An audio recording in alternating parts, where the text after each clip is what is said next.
ദൈവനാമത്തിന് മഹത്വമുണ്ടാകട്ടെ. യിരെമ്യാ പ്രവാചകന്റെ പുസ്തകം 3-ാം അധ്യായം 15 മുതൽ 22-ാം വാക്യം വരെയാണ് നമ്മൾ ഇന്ന് നോക്കുന്നത്. 15-ാം വാക്യത്തിൽ, ഞാൻ നിങ്ങൾക്ക് എൻ്റെ മനസ്സിനൊത്ത ഇടയന്മാരെ നൽകും, അവർ നിങ്ങളെ ജ്ഞാനത്തോടും ബുദ്ധിയോടും കൂടെ മേയ്ക്കും. ദൈവത്തിങ്കിലേക്ക് മടങ്ങി വരാനായിട്ടാണ് ഇസ്രായേലിനോടും യഹൂദയോടും പ്രവാചകൻ പറയുന്നത്. അവർ മടങ്ങി വന്നാൽ ദൈവം അവർക്ക് കൊടുക്കാൻ പോകുന്ന അനുഗ്രഹങ്ങളെക്കുറിച്ചാണ് ഇവിടെ പറഞ്ഞിരിക്കുന്നത്. ദൈവം തൻ്റെ ജനത്തെ വീണ്ടെടുത്തതിന് ശേഷം അവർക്ക് ആത്മീയരായ ഇടയന്മാരെ വാഗ്ദത്തം ചെയ്യുകയാണ്. ഇടയന്മാർ എങ്ങനെയുള്ളവരായിരിക്കണമെന്ന് പ്രവാചകൻ പറയുകയാണ്. ദൈവത്തിൻ്റെ മനസ്സിനൊത്ത ഇടയന്മാരെ ദൈവമാണ് അവർക്ക് നൽകുന്നത്. അവർ ദൈവത്തിൻ്റെ ഹൃദയത്തിൻ്റെ പ്രകാരമുള്ളവരായിരിക്കും. അവർ ദൈവത്തിൻ്റെ ജനത്തിന് ജ്ഞാനവും ബുദ്ധിയും നൽകും. ഇതാണ് തങ്ങളിലേക്ക് മടങ്ങി വരുന്നവരോടുള്ള ദൈവിക വാഗ്ദത്തം. 16-17 വാക്യങ്ങൾ വായിക്കുമ്പോൾ, അങ്ങനെ നിങ്ങൾ ദേശത്ത് വർദ്ധിച്ചു പെരുകുമ്പോൾ ആ കാലത്ത് യഹോവയുടെ നിയമപ്പെട്ടകം എന്നിനി പറയുകയില്ല, അത് മനസ്സിൽ വരികയില്ല, അത് ഓർക്കുകയില്ല, ചെന്ന് കാണുകയില്ല, ഇനി അത് ഉണ്ടാക്കുകയുമില്ല എന്ന് യഹോവയുടെ അരുളപ്പാട്. ആ കാലത്ത് യെരൂശലേമിന് യഹോവയുടെ സിംഹാസനം എന്ന പേരാകും. സകല ജാതികളും അവിടേക്ക് യെരൂശലേമിലേക്ക് തന്നെ യഹോവയുടെ നാമം നിമിത്തം വന്നു ചേരും. തങ്ങളുടെ ദുഷ്ടഹൃദയത്തിൻ്റെ ഷാഠ്യപ്രകാരം ഇനിയും നടക്കയില്ല. തൻ്റെ ജനം മടങ്ങി വരുമ്പോൾ അവർക്ക് ദൈവം വാഗ്ദത്തം ചെയ്യുന്നത് പുതിയ ഉടമ്പടിയാണ്. പുതിയ നിയമത്തിൻ്റെ നിവൃത്തീകരണമാണ് ഇവിടെ പറയുന്നത്. ദൈവം ഒരുക്കുന്ന പുതിയ യെരൂശലേമിൻ്റെ യെരൂശലേമിനെ കുറിച്ചാണ് ഇവിടെ 17-ാമത്തെ വാക്യത്തിൽ പറയുന്നത്. അന്ന് യെരൂശലേമിലാണ് ദൈവത്തിൻ്റെ സിംഹാസനം. കർത്താവിൻ്റെ മണവാട്ടി സഭ സകല ജാതികളിൽ നിന്നും യെരൂശലേമിലേക്ക് വരും. പുതിയ ഉടമ്പടി പ്രകാരം ദൈവത്തിങ്കിലേക്ക് മടങ്ങി വരുന്ന ജനത്തിന് ദൈവം പുതിയ ഹൃദയം കൊടുക്കും.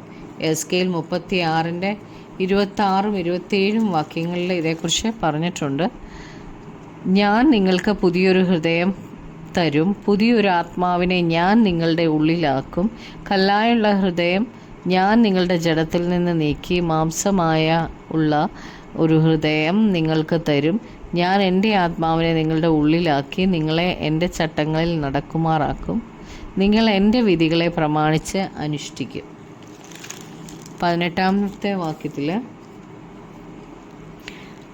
ആ കാലത്ത് യഹൂദാ ഗ്രഹം ഇസ്രായേൽ ഗ്രഹത്തോട് ചേർന്ന് അവർ ഒന്നിച്ച് വടക്കേ ദിക്കിൽ നിന്ന് പുറപ്പെട്ട് ഞാൻ നിങ്ങളുടെ പിതാക്കന്മാർക്ക് അവകാശമായി കൊടുത്ത ദേശത്തേക്ക് വരും. മടങ്ങി വരുന്ന ജനത്തിന് ദൈവം കൊടുത്ത പുതിയ ഹൃദയം കൊണ്ട് അവർ ദൈവത്തിൻ്റെ വിധികളെ പ്രമാണിച്ച് നടക്കും. അപ്പോൾ യഹൂദാ ഗ്രഹവും ഇസ്രായേൽ ഗ്രഹവും ഒന്നിച്ച് നടക്കും. അവർക്ക് ദൈവം അവരുടെ പിതാക്കന്മാരോട് വാഗ്ദത്തം ചെയ്ത ദേശം കൊടുക്കും. 19-ാമത്തെ വാക്യത്തിൽ, ഞാനോ നിന്നെ ദത്തെടുത്ത് നിനക്ക് ജാതികളുടെ അതിഭംഗിയുള്ള അവകാശമായ മനോഹര ദേശം നൽകേണ്ടത് എങ്ങനെയെന്ന് വിചാരിച്ചു. നീ എന്നെ എൻ്റെ പിതാവേ എന്ന് വിളിക്കും, എന്നെ വിട്ടുമാറുകയില്ല എന്നും ഞാൻ വിചാരിച്ചു. എന്നാൽ ദൈവം ഇവിടെ ചോദിക്കുന്നത്, പിന്മാറ്റത്തിൽ പോയ ഇസ്രായേലിനെയും യഹൂദയെയും ദൈവം മടക്കി അവരുടെ ദേശത്തേക്ക് കൊണ്ടുവരുന്നത് എങ്ങനെ എന്നാണ്. എന്നാൽ അവിശ്വസ്തരായ ഈ ജനത്തെ ദൈവം ദത്തെടുക്കും. അപ്പോൾ ദൈവം അവരുടെ പിതാവും അവർ ദൈവത്തിൻ്റെ മക്കളുമാകും. 20-ാമത്തെ വാക്യത്തിൽ, ഇസ്രായേൽ ഗ്രഹമേ, ഒരു ഭാര്യ ഭർത്താവിനോട് വിശ്വാസപാതകം ചെയ്ത് അവനെ വിട്ടു കളയുന്നത് പോലെ നിങ്ങൾ എന്നോട് വിശ്വാസപാതകം ചെയ്തിരിക്കുന്നു എന്ന യഹോവയുടെ അരുളപ്പാട്.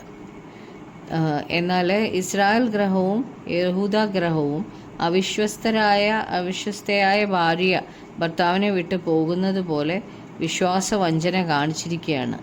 അവരെ എങ്ങനെ മടക്കി വരുത്തി അവരുടെ ദേശത്ത് കൊണ്ടുവരുമെന്ന് ദൈവം ചോദിക്കുന്നത്. അവർ മാനസാന്തരപ്പെടാതെ അവരെ മടക്കി വരുത്താൻ ദൈവത്തിന് കഴിയുകയില്ല. 21-22 വാക്യങ്ങൾ വായിക്കുമ്പോൾ, ഇസ്രായേൽ മക്കൾ വളഞ്ഞ വഴികളിൽ നടന്ന് തങ്ങളുടെ ദൈവമായ യഹോവയെ മറന്നു കളഞ്ഞതിനാൽ അവർ മൊട്ടക്കുന്നുകളിന്മേൽ കരഞ്ഞ് യാചിക്കുന്നത് കേൾക്കുന്നു. വിശ്വാസത്യാഗികളായ മക്കളെ, മടങ്ങി വരുവീൻ, ഞാൻ നിങ്ങളുടെ വിശ്വാസത്യാഗം മാറ്റിത്തരാം. ഇതാ ഞങ്ങൾ നിൻ്റെ അടുക്കൽ വരുന്നു, നീ ഞങ്ങളുടെ ദൈവമായ യഹോവയല്ലോ. ഇസ്രായേലിൻ്റെ മാനസാന്തരത്തെക്കുറിച്ചാണ് ഇവിടെ പറഞ്ഞിരിക്കുന്നത്. അവരുടെ വഴികളെ ഓർത്ത് അവർ കരയുകയാണ്, അവരുടെ പാപങ്ങളെ ഓർത്ത് അവർ കരയുകയാണ്. കരയുക മാത്രം അല്ല ഇവിടെ ചെയ്യുന്നത്, മറിച്ച് അവർ ദൈവത്തിൻ്റെ ലേക്ക് മടങ്ങി വരികയും ചെയ്യുകയാണ്.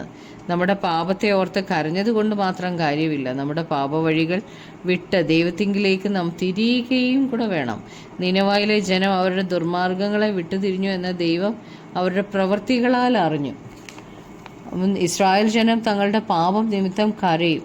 സക്രിയ 12:10 പ്രവാചകൻ പറയുന്നത്, അവസാന നാളിൽ ഇസ്രായേൽ ജനം കുത്തിയവങ്കിലേക്ക് നോക്കും, ഏകജാതനെക്കുറിച്ച് വിലപിക്കുന്നത് പോലെ അവർ അവനെക്കുറിച്ച് വിലപിക്കും.